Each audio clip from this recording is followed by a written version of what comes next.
Hello, I'm in a 2008 Toyota Avalon, and today I'm going to show you how to open the trunk. So, a couple ways.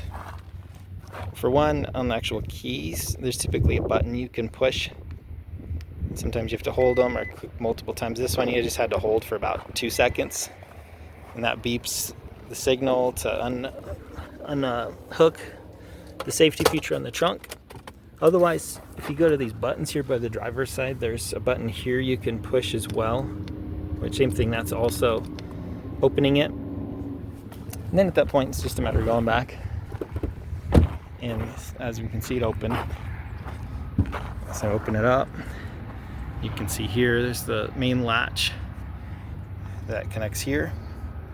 If you're having some issues with this, possibly once you are able to get this open, and again, there's like a safety lever here you can pull from the inside that'll help release it as well. That's, if you had to, you can access through here, but otherwise, if you get it open, you might just have some debris or something in here that's getting caught up in the system, or potentially some loose wiring somewhere along the way, or a loose signal, which at that point you might need some professional to diagnose a little bit more if none of these options are working to get it open.